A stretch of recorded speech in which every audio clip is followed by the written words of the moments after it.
Hello, नमस्ते, आदाब, सत श्री अकाल। मैं सुरेखा सिंह एक बार फिर से आप सबका वेलकम करती हूँ डिवाइन वर्ल्ड में। डिवाइन मैजिकल टैरो 1111 में आप सबका वेलकम है। आज हमारा टॉपिक रहने वाला है new moon, full moon, spiritual ego. आज ये तीनों टॉपिक मैं एक साथ कवर कर देने वाली हूँ क्योंकि हमारी एंजल नंबर सीरीज जो है वो बहुत लंबी चलने वाली है। और उससे पहले मैं आपसे बहुत लोग पूछते हैं कि ma'am new moon full moon effect क्या होता है और स्पिरिचुअल ईगो क्या होता है। मुझसे किसी ने पूछा है कि मैं इस पे वीडियो बनाऊं। मैं कोशिश करूंगी कि तमाम टॉपिक्स मैं कवर करूं। आपके जितने भी क्वेश्चन है स्पिरिचुअलिटी से रिलेटेड, आपके जितने भी डाउट्स हैं, मैं उन सबको क्लियर कर दूं। मैं ये जरूर, मेरी कोशिश रहती है न्यू टॉपिक्स मैं आपके लिए लेके आती हूँ। जो टॉपिक्स कोई भी कवर नहीं करता बट वो बहुत ज्यादा इंपॉर्टेंट होते हैं, तो वो टॉपिक्स मैं आपके लिए लेकर आना चाहती हूँ। बहुत सारे और भी टॉपिक्स जो आपको, जब आप जर्नी के एक लेवल पे पहुंच जाएंगे, जब आप काफी आगे चले जाएंगे, तब मैं आपको बहुत सारे ऐसे टॉपिक्स भी रिवील करूंगी जो मीन्स आपकी लाइफ चेंजिंग होंगे, जो बिल्कुल भी। सो स्टे ट्यून्ड, बने रहिए। हमें चलना ही है, बहना ही है और बनना ही है। डिवाइन में मर्ज होना ही है, तो be ready for that. Okay, तो स्टार्ट करते हैं। अच्छा, आज ये मेरा जो बबली लुक है, इसके लिए thank you so much Babli. ये मेरी स्टाइलिस्ट का घर का नाम है बबली, और वो मुझे इस तरह बबली अटायर में देखना बड़ा पसंद करती हैं। तो मैं जब भी आपको इस तरह की बबली अटायर में दिखूं तो आप समझ जाइएगा कि ये बबली का काम है। Babli, thank you so much. May divine bless you with each and every happiness of the world. Stay blessed, stay happy, love you so much. Okay, let's get started. सबसे पहले हम स्टार्ट करेंगे फुल मून से। अच्छा चलो, सबसे पहले मैं स्पिरिचुअल ईगो ही ले लेती हूँ। स्पिरिचुअल ईगो क्या होता है? ईगो का सबको पता है कि ईगो क्या होता है। ईगो क्या कहता है? मैं ही, यानी कि मैं ही हूँ, मेरी ही बात सही है, मीन्स मेरी बात मानी जानी चाहिए, मैं ही सही हूँ, मैं जो कहता हूँ सही है, बाकी सब मीन्स एवं ही घूम रहे हैं। सेल्फिश होना ईगो का मतलब होता है। अच्छा, स्पिरिचुअल ईगो क्या होता है? स्पिरिचुअलिटी अगर है और उसके साथ ईगो जुड़ जाए तो फिर ये कितनी खतरनाक हो सकती है, ये आप सोच भी नहीं सकते। आपने सुना होगा, देखा होगा रामायण महाभारत, या सुना होगा कि आपने कर्स सुना होगा। कर्स क्या होता है? श्राप। पुराने टाइम में क्या होता था? पुराने जमाने में जब ऋषि मुनि हुआ करते थे, ये अर्थ सोल होती हैं जो अपनी कुंडलिनी राइज करने के लिए, अपने चक्रास को एक्टिव करने के लिए बहुत कोशिशें, बहुत सारे प्रयास किया करती थी। तब से करती आ रही हैं, अब भी कर रही हैं। लेकिन जो स्टार सीड होते हैं, जो बाहर से आई हुई सोल हैं, मीन्स दूसरे प्लैनेट से आई हुई सोल हैं, उनकी कुंडलिनी और उनके चक्रास जो है वो नेचुरली, स्पॉन्टेनियसली अवेकन हो जाते हैं, एक्टिव हो जाते हैं। क्यों? क्योंकि डिवाइन ने हमें ये प्रिविलेज दी है। हम यहाँ अपनी टाइमलाइन को हील करने आए हैं। जो अर्थ सोल हैं उनके डीएनए में काफी सारी कीलें लगी हुई हैं, काफी सारी ब्लॉकेजेस लगी हुई हैं, और हम यहाँ उन ब्लॉकेजेस को हील करने आए हैं। ये कैरियर की वीडियो में मैं आपको बहुत अच्छे से बता चुकी हूँ, तो आपको जाकर वो वीडियो देखनी चाहिए। चलिए, अब हम बात करते हैं कि स्पिरिचुअल ईगो क्या होता है। आपने देखा होगा ना कि जब ऋषि मुनियों को कोई परेशान करता था या उनको कुछ कहता था, तो कोई ऋषि मुनि श्राप दे दिया करते थे गुस्से में आके। तो अब आपको कुछ सिद्धियां मिली हैं, आपने कुछ सिद्धियां अर्जित कर ली हैं, और आप उनका कैसे यूज करते हो। ईगो हमारे साथ सारी जिंदगी रहेगा, चाहे आप कितने भी स्पिरिचुअल हो, चाहे आप स्पिरिचुअलिटी के किसी भी लेवल पे पहुंच जाएं, ईगो कभी आपका साथ नहीं छोड़ेगा। मीन्स ईगो बना रहेगा, और जब भी उसे मौका मिलेगा, जब भी उसको लगेगा कि आप थोड़े से कमजोर पड़ गए हो, तो वो आपको पोजेस कर लेना चाहेगा, आपके ऊपर अपनी कमांड कर लेना चाहेगा। ईगो हमेशा सोल को दबाता है। जैसे ही ईगो को मौका मिलता है, वो सोल को दबा लेता है, वो अपनी चलाता है। ईगो आपको उलझाता है, ईगो आपको बहुत सस्ते में अपने क्वेश्चंस के आंसर दे देता है और आपकी सारी विश पूरी कर देता है, ताकि आप 3D में उलझे रहो, ताकि आप मैट्रिक्स में उलझे रहो। मैट्रिक्स पे भी मैं वीडियो बना चुकी हूँ, नहीं देखी है तो आप देख लीजिए। सबसे पहले जो आज न्यू व्यूवर्स आए हैं उनका दिल से वेलकम है। जो मेरे ओल्ड व्यूवर्स हैं उनका डबल दिल से वेलकम है, और आज जिनका भी बर्थडे है, wish you a very happy birthday. तो चलिए बात करते हैं स्पिरिचुअल ईगो की। अब जब आप अवेकनिंग में आते हैं, जब आप बिल्कुल नए अवेकनिंग में आते हैं, उस टाइम आप पाते हैं अपने आप को, जब आप भरोसा कर लेते हैं कि हाँ, मैं एक स्पिरिचुअल जर्नी में हूँ, मैं ट्विन जर्नी में हूँ, या higher level of soulmate journey में हूँ, या मैं स्पिरिचुअल जर्नी में हूँ, तो एक तरह का ईगो आपको पकड़ता है। आपको पता चलता है पहली बार कि आप अलग हो औरों से, आपको डिवाइन ने चूज कर रखा है, आपके साथ कुछ अच्छा होने वाला है, या आपको कहीं से थोड़ी सी स्पिरिचुअल नॉलेज मिलनी स्टार्ट होती है। जब आपको नॉलेज मिलनी स्टार्ट होती है तो क्या होता है, और कुछ ऐसे लोग भी जो 3D लोग होते हैं, बट उनको कहीं से थोड़ी स्पिरिचुअल नॉलेज मिल जाती है, तो वो क्या करते हैं, वो उस नॉलेज को बांटना शुरू करते हैं। उनको पूरा ज्ञान नहीं होता है, फिर भी वो अब उस नॉलेज को बांट रहे हैं, और बांट भी रहे हैं और उस पर घमंड भी कर रहे हैं। उनको लग रहा है कि वो तो अब चूजन वन है, वो तो अब पता नहीं क्या बन जाएंगे, क्या से क्या हो जाएंगे और बाकी दुनिया तो नरक में सड़ेगी, बाकी ये लोग तो कीड़े मकोड़े हैं, इनका तो कोई अस्तित्व ही नहीं है। ये बिल्कुल स्टार्टिंग में होता है अवेकनिंग के, जब आप अवेकन होते हो। अब खतरा ये होता है कि कुछ लोग इसमें बहुत ज्यादा देर तक रह सकते हैं और अपना बहुत सारा टाइम वेस्ट कर सकते हैं, बहुत सारा कार्मा क्रिएट कर सकते हैं। फिर आप जितना ऊंचे उड़ते हो घमंड में, ईगो में, उतना ही जल्दी, उतने ही आराम से आप नीचे भी गिरते हो। ये स्पिरिचुअल ईगो आपको कितने भी टाइम के लिए पकड़ सकता है। ये डिपेंड करता है आपकी चेतना के गहराई के लेवल पे, आपकी चेतना के ऊंचाई के लेवल पे, कि आप कितनी ऊंचाई की, कितनी चेतना की पराकाष्ठा की सोल है, मतलब आपकी चेतना की पराकाष्ठा कितनी है, उसकी ऊंचाई कितनी है। तो क्या होता है, स्पिरिचुअल ईगो इस 3D बॉडी में रहते हुए एक बार हर किसी को कभी ना कभी जरूर होता है अपने ज्ञान पे घमंड होना, या ये जान लेना कि मुझे अब कुछ मिलने वाला है, मैं एक स्पिरिचुअल बीइंग हूँ और मेरी तो अवेकनिंग हो गई है और मुझे तो ये मिल गया है, मुझे तो पता चल गया है, मैं तो बहुत स्पेशल वन हूँ, बाकी सब तो एवं ही है। तो ये होता है स्पिरिचुअल ईगो। कई बार क्या होता है, आप किसी अच्छे इंसान के साथ बैठते हो, उससे बहुत सारी बातें सुनते हो, सीखते हो, फिर आप क्या करते हो, बाहर जाकर उन्हीं बातों को आप दूसरे लोगों को बताना शुरू कर देते हो अपने नाम से कि आपको इतनी सारी नॉलेज है, और आप उसी इंसान को जिसको आपने गुरु बनाया होता है धत्ता बता देते हो कि अब तो मैंने सारा ज्ञान ले लिया इससे, अब इसके पास क्या बचा है, अब मुझे हो गया सारा ज्ञान। लेकिन वो इतने से ज्ञान के सहारे उस स्पिरिचुअल ईगो को पकड़कर निकल पड़ते हैं और अपनी एक संभावना बेकार कर देते हैं, व्यर्थ कर देते हैं, क्योंकि जो ऐसे करना शुरू कर देते हैं वो अपनी जर्नी में आगे नहीं बढ़ पाते और वो वहीं स्टक होकर रह जाते हैं, और फिर उनकी लाइफ में बहुत ज्यादा बेचैनी, बहुत ज्यादा एंजाइटी, क्योंकि वो कार्मा है, वो लौट के उनकी तरफ आता है, और वो बहुत सारा, और एक क्योंकि उन्होंने अपने गुरु को नुकसान पहुंचाया होता है। तो कबीर जी ने भी कहा है कि जब डिवाइन नाराज हो जाए, परमात्मा नाराज हो जाए, तो गुरु एक आसरा बचता है आपके लिए। अभी वो दोहा मुझे याद नहीं है, मतलब ऐसे याद नहीं है दोहे की शेप में, नहीं तो मैं आपको जरूर अपनी मीठी आवाज में गा के सुनाती, क्या बात है, बट अभी वैसे बता देती हूँ। तो उन्होंने कहा है कि गुरु अगर परमात्मा नाराज हो जाए तो तुम्हारे पास गुरु एक रास्ता बचते हैं, तुम गुरु के पास जा सकते हो और उनके थ्रू परमात्मा को मना सकते हो। लेकिन अगर गुरु नाराज हो जाए तो फिर कोई उपाय नहीं होता। तो बहुत लोग अपने गुरु की अवज्ञा करना शुरू कर देते हैं, उनसे ज्ञान लेकर बाद में उन्हीं को बाद में वो चीजें जा जाके गाने लगते हैं लोगों के सामने, और फिर अपने गुरु का ही अपमान कर देते हैं और उनका अतिक्रमण कर देते हैं। और फिर होता क्या है, वो ज्ञान तो 2 दिन में खत्म हो जाता है, वो तो बांट लिया, अब आगे क्या। गुरु तो एक ज्ञान का सोर्स है, गुरु तो ज्ञान का झरना है, वो आपको उतना ही देते हैं, वो तो स्टेप वाइज चलते हैं, वो आपको उतना ही देते हैं जितना आप डाइजेस्ट कर सको। पर कई बार क्या होता है, डैश डैश को घी हजम नहीं होता, तो ऐसा होता है। ये स्पिरिचुअल ईगो होता है। जब आपको थोड़ा मिलना स्टार्ट हो जाए, जब आपको पता चले कि आप औरों से अलग हो, आप स्पेशल बनो, आप चूजन बनो, तो ये स्पिरिचुअल ईगो आपको जरूर पकड़ता है। मुझे भी पकड़ा था, बट सिर्फ एक दिन के लिए, सिर्फ एक दिन के लिए मुझे ये स्पिरिचुअल ईगो पकड़ा था। जब मुझे पहली बार ये भरोसा, पहले तो मुझे भरोसा करने में ही काफी टाइम लग गया था कि आई एम चूजन वन। ये तो हमेशा से लगता था कि मैं अलग हूँ, मैं इतना सारा नॉलेज क्यों ले रही हूँ, मैं इतनी सारी लाइब्रेरी क्यों खाए जा रही हूँ, मुझे कुछ समझ नहीं आता था। बट जिस दिन मुझे समझ आया कि ये रीजन था, इसलिए होना था ये सब, तो एक पल के लिए मुझे स्पिरिचुअल ईगो ने पकड़ा था। एक पूरा दिन मैं अपने स्पिरिचुअल ईगो में रही थी, और शुक्र है उस दिन मैं अपने घर में ही थी। मुझे पूरा दिन ऐसा लगता रहा था कि वाह, मैं तो बहुत स्पेशल हूँ, मैं तो चूजन वन हूँ, अब तो कोई मेरे सामने कुछ नहीं है। लाइक एक दिन के लिए वो सब मुझे फील हुआ, वो सारी चीजें मेरे सामने आई।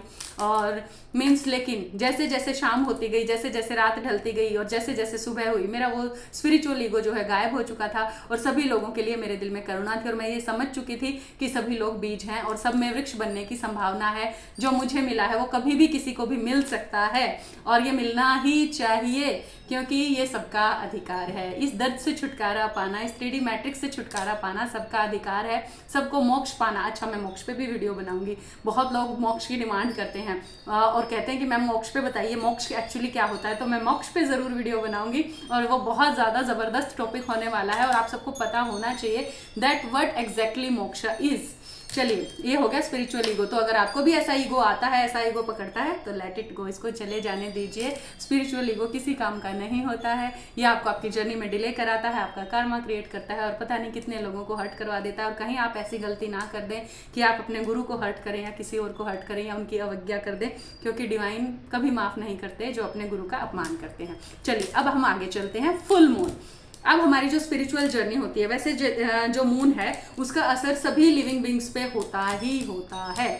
आप देखते हैं ना जब फुल मून होता है तो समुद्र में ज्वार भाटा आता है, जानवरों पे इसका बहुत असर होता है। जानवर रात को हु करके दिखाया जाता है ना कि भेड़िया सब अपने असली रूप में आ जाते हैं, ऐसा माना जाता है प्राचीन काल से। ये कहावत है कि जब फुल मून होता है तो एक नर भेड़िया होता है वो भेड़िए के रूप में आ जाता है, क्योंकि वो अंदर से बहुत हिंसक होता है लाइक। तो एग्जैक्टली ये बात सही है। अब देखिए समुद्र में ज्वार भाटा आता है, ये कितनी सिग्निफिकेंट बात है, क्योंकि जो पानी है वो मून पानी को बहुत ज्यादा इफेक्ट करता है। मून का जो गुरुत्वाकर्षण, मून की जो ग्रेविटेशनल फोर्स है वो पानी को खींचती है अपनी तरफ, और जब फुल मून होता है तो वो ग्रेविटेशनल फोर्स बहुत ज्यादा कई गुना बढ़ जाती है और वो पानी को अपनी तरफ खींचती है। तो जो पानी है वो समुद्र की तरफ उठ के जाता है, इसलिए उसमें इतनी बड़ी बड़ी लहरें जो है वो उठती हैं। अब हम ह्यूमन स्पेस का क्या असर पड़ता है और क्यों, ये मैं आपको बता दूं। अब क्योंकि हम जो ह्यूमंस हैं हमारी भी बॉडी में क्या है 75%, 72 to 5% वाटर ही तो है। तो जो ये वाटर है ये मून इसको रिप्रेजेंट करता है, इसको मून गवर्न करता है हमारे वाटर एलिमेंट को। तो जो मून है वो जब फुल होता है अपने ब्लूम पे होता है, जिसकी ग्रेविटेशनल फोर्स उस टाइम पे बहुत ज्यादा होती है, उस टाइम जो आपकी बॉडी का वाटर है वो भी मून उसको अट्रैक्ट कर रहा होता है और आपके अंदर से वो सारे इमोशंस ऊपर की तरफ खिंच रहे होते हैं, बढ़ रहे होते हैं, वो बाहर निकल जाना चाहते हैं। तो क्या होता है एग्जैक्टली ये जो पानी आपके अंदर है इसको मून अपनी ग्रेविटेशनल फोर्स की वजह से खींच रहा होता है। अब एग्जैक्टली क्या होता है आपके साथ कि आप जिस भी मोशन से, जिस भी इमोशन से उस टाइम जिस भी फ्रीक्वेंसी पे आप वाइब्रेट कर रहे होते हो वही सारी चीजें बढ़ जाती हैं। सपोज कीजिए उस टाइम आपके अंदर एंजाइटी है, ठीक है, अभी आप एंजाइटी से ऑपरेट कर रहे हो और इस बीच आ जाए फुल मून, तो आपकी फुल मून तो इस बीच आपकी जो एंजाइटी है वो आसमान छुएगी, वो हद से बाहर हो जाएगी। आपकी ओवर थिंकिंग बहुत ज्यादा हाई हो जाएगी, आप बहुत ज्यादा ओवर थिंकिंग करोगे। अगर आप डर में हो तो आपका डर और बढ़ जाएगा, आप डाउट में हो तो आपके डाउट का आप एक्सट्रीम पे पहुंच जाएंगे। आप जेलसी है किसी से तो वो जेलसी एक्सट्रीम पे पहुंच जाएगी। आप एंगर की फ्रीक्वेंसी में तो एंगर आपका हद से ज्यादा बढ़ जाएगा। तो जिस एग्जैक्ट इमोशन में आप होते हो उसी की मल्टीप्लीकेशन हो जाती है फुल मून के दौरान। ये होता है फुल मून पे। न्यू मून पे क्या होता है? अच्छा, फुल मून और न्यू मून इनका क्या सिग्निफिकेंस है? जो मेल एनर्जी होती है वो न्यू मून पे ज्यादा प्रॉब्लमेटिक हो जाते हैं, उनको न्यू मून पे ज्यादा प्रॉब्लम होती है। मेल एनर्जी कहा है मैंने, वो फीमेल बॉडी में भी हो सकती है और मेल बॉडी में भी हो सकती है। और जिनमें फेमिनाइन एनर्जी होती है, जो फेमिनाइन एनर्जी होती है वो फुल मून पे ज्यादा उसको इफेक्ट होता है, वो फुल मून पे पागलों वाला बिहेवियर करना स्टार्ट कर देती है। तो एग्जैक्टली ये होता है आपके न्यू मून पे। इसी तरह फुल मून पे जब न्यू मून होता है तो गुरुत्वाकर्षण शक्ति जो होती है वो कम होती है, इसलिए जो आपकी एंजाइटी होती है, आपके जीने की जो इच्छा होती है, आपके अंदर जो उत्साह होता है, जो जोश होता है, वो कहीं ना कहीं लोअर पड़ जाता है, क्योंकि उस टाइम मून की जो पावर है वो कम हो रखी है और आपके अंदर फिर से वही सारी एंजाइटी, वही सारी परेशानियां। इस टाइम थोड़ा सा अलग होता है, उतनी ज्यादा ऊपर नहीं, आपकी बार एनर्जी जो है वो डाउन हो जाती है, आपका ब्लड प्रेशर लो हो जाएगा, बहुत बार आपको जीने का मन नहीं करेगा, आपके उत्साह में बहुत ज्यादा कमी आ जाएगी, आपकी एनर्जी लेवल बिल्कुल डाउन हो जाएगा। तो ये होता है आपके साथ न्यू मून पे। अब दोनों ही सिचुएशन में आपको क्या करना चाहिए, ये पर्सन टू पर्सन वेरी करता है कि आप कौन सी स्टेट से गुजर रहे हो, अभी आपको अवेकनिंग की कौन सी स्टेट में हो, तो उसी हिसाब से मैं आपको उसकी रेमेडी बता सकती हूँ। इसके लिए आप पर्सनल गाइडेंस ले लीजिए जो बहुत ज्यादा अफोर्डेबल है। आप किस सिचुएशन में अपनी जर्नी के कौन से पड़ाव पे हैं, उस टाइम आप पे न्यू मून फुल मून का क्या असर हो रहा है, उसके अकॉर्डिंग आपको बताया जा सकता है। बाकी न्यू मून फुल मून का सबसे अच्छा तरीका यही रहता है, डिवाइन को जर्नी का चार्ज देना होता है और बस देखना होता है, साक्षी भाव से बस देखते रहना होता है। सबसे अच्छी ट्रिक, सबसे अच्छा तरीका यही होता है न्यू मून और फुल मून को टैकल करने का। चलिए अब हम थोड़ा सा और जान लेते हैं न्यू मून फुल मून के बारे में। जो डिवाइन फेमिनाइन होती है वो, उसके अंदर ज्यादा इश्यूज होते हैं उसके अंदर। अब आप कहोगे कि मैम मैं फेमिनाइन एनर्जी की बात कर रही हूँ, मैं सिर्फ, क्योंकि जो डिवाइन फेमिनाइन होती है एक्चुअल में वो एक एनर्जी होती है, वो सोर्स ऑफ एनर्जी होती है। जैसे हमारी जो माँ शक्ति है, हम इस जर्नी को शिव शक्ति से डिनोट करते हैं। शिव जो है वो डायरेक्शन है और शक्ति जो है वो ऊर्जा है। तो एक ऊर्जा है, हम जो डिवाइन फेमिनाइन होती है वो एक ऊर्जा होती है। जब वो अवेकन होना स्टार्ट होती है, जब वो अवेकन होती है तो वो सिर्फ एक एनर्जी है, उस एनर्जी को डायरेक्शन नहीं मिली होती है। अब जो डायरेक्शन है वो शिव होते हैं, तभी तो जब रियूनियन हो जाता है तो आप वो सारे इम्पॉसिबल काम करना शुरू कर देते हो, स्टार्ट कर देते हो, क्योंकि आपकी जो एनर्जी है उसको एक दिशा मिल जाती है, उसको एक लक्ष्य मिल जाता है। तो वो तभी कहा जाता है कि जब आप अपने मीन्स अपने उससे मिलते हैं, डीएम से मिलते हैं, तो आपका जो सोल पर्पस है वो आपके सामने आ जाता है। क्यों आ जाता है? क्योंकि उस टाइम आप बहुत हायर फ्रिक्वेंसी में पहुंच जाते हो। आपको सोल पर्पस आपका कब पता चलता है? आपको आपका सोल पर्पस पता चलता है, इस पे भी मैं एक अलग से वीडियो बनाऊंगी। ये आपको जर्नी में काफी आगे जाने के बाद आपको पता चलता है, जब आपका डिवाइन से रियूनियन हो जाता है, आप स्पिरिचुअल जर्नी में हैं, तो जब आप डिवाइन को अपने अंदर पा लेते हैं मेरी तरह, तो आपको आपका सोल पर्पस पता चल जाता है। जब आप ट्विन जर्नी में होते हो तो आपके ट्विन के मिलने के बाद कुछ लोगों को थोड़ा पहले से ही अपना सोल पर्पस पता चलना शुरू हो जाता है। डिपेंड करता है कि आप किस तरह का कॉन्ट्रैक्ट लेके आए हैं। और ये आपको जर्नी की बहुत हायर स्टेज में, जब आप अपना बहुत सारा वर्क डन कर चुके होते हैं, बहुत सारी स्पिरिचुअल आपको गिफ्ट्स मिल चुके होते हैं, आपके चक्रास अवेकन हो चुके होते हैं, आपकी कुंडलिनी राइज हो चुकी होती है, अवेकन हो चुकी होती है, और आपके चक्रास एक्टिवेट हो चुके होते हैं एक्चुअल में, तब आपको पता चलता है कि आपका सोल पर्पस क्या है, आप किस पर्पस को लेकर यहाँ आए हैं। आज मैं रिंग पहनना ही भूल गई और मैंने सारी वीडियो बना दी बट इट्स ओके, कभी कभी चलता है। आपकी नज़र तो वैसे भी मेरे फेस से नहीं हटती है, रिंग को कौन देखता है। चलिए, तो क्या होता है, जो न्यू मून होता है वो आपकी एनर्जी, आपके अंदर कितना पोटेंशियल है ये भी दिखाता है। अब जिस लेवल की एंजाइटी आप में हो रही है ना आज के दिन, आप ये मेरा यकीन कीजिए, जब आप फुल्ली अवेकन हो जाएंगे, जब आपके चक्रास एक्टिव हो जाएंगे, जब आप अपने आप को बैलेंस कर लेंगे, जब आपको आपके स्पिरिचुअल गिफ्ट्स मिल जाएंगे, तो ये फुल मून आपके लिए एक ब्लेसिंग बन जाएगा। उस फुल मून में आप में इतनी पावर, हर फुल मून आपको इतनी ज़्यादा पावर देकर जाएगा। आप इतने ज़्यादा पावरफुल हो जाओगे कि सिर्फ आपके कहने मात्र से, सिर्फ आपके सोचने मात्र से काम होने शुरू हो जाएंगे। आप किसी बीमार को छू दोगे तो वो हील हो जाएगा, वो ठीक हो जाएगा। आप किसी के लिए दिल से प्रेयर कर दोगे तो वो प्रेयर सीधी जाके लग जाएगी निशाने पर, मीन्स डिवाइन सुन लेंगे और उस पर काम कर देंगे।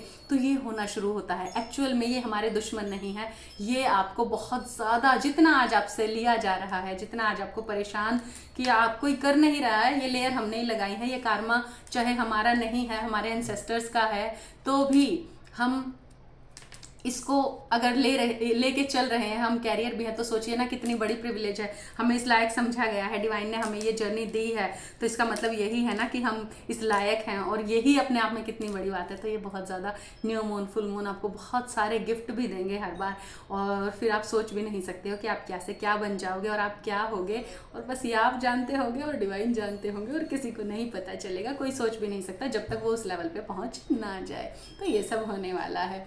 अब मैं क्या ही बोलूँ, आप बस चलते रहिए अपनी जर्नी में, पहुंच जाइए उस लेवल पे और अपने सारे गिफ्ट्स ले लीजिए डिवाइन से। डिवाइन तो देना चाहते हैं, भर भर के देना चाहते हैं। उनके पास क्या कमी है, वो तो भंडार हैं। तो बस हमें लेना आना चाहिए, हमें गट्स होने चाहिए, हमें हार्ड वर्क करने की कैपेसिटी होनी चाहिए, हमें डिवाइन को सरेंडर करने की ताकत होनी चाहिए, हमारे अंदर उतनी श्रद्धा होनी चाहिए, एक अननोन में एक छलांग लगाने का साहस होना चाहिए, वो करेज होना चाहिए। तो वो करेज जुटाना है, छलांग लेनी है। स्टक पा रहे हो, एंजल गाइडेंस ले लो 9992334051 पे, पर्सनल रीडिंग ले लो, तो अपनी जर्नी में छलांग लो। और मैं ये क्या बात कर रही हूँ छलांग लेने की, ये तो लेने के बाद ही पता चलेगा, समझ आ जाएगा। आई होप मेरी बातें आपको अच्छी लगी होंगी और आप उनके बारे में सोचेंगे तो ज़रूर। अगर चक्रा बैलेंसिंग का कोर्स करना चाहते ही हैं तो उसमें जल्दी से रजिस्टर कर दीजिए। कल से हमारा स्टार्ट होने जा रहा है। नॉमिनल सी फी है 1111 मीन्स 11 हमारा फेवरेट, और ये 7 डेज का कोर्स रहेगा। शाम की इसकी टाइमिंग्स हैं और आपको हाफ एन आवर का ये सेशन डेली मिलेगा 1 वीक के लिए। सो आई होप मेरी बातें आपको अच्छी लगी होंगी और आप उनके बारे में सोचेंगे तो ज़रूर। Love you, God bless you.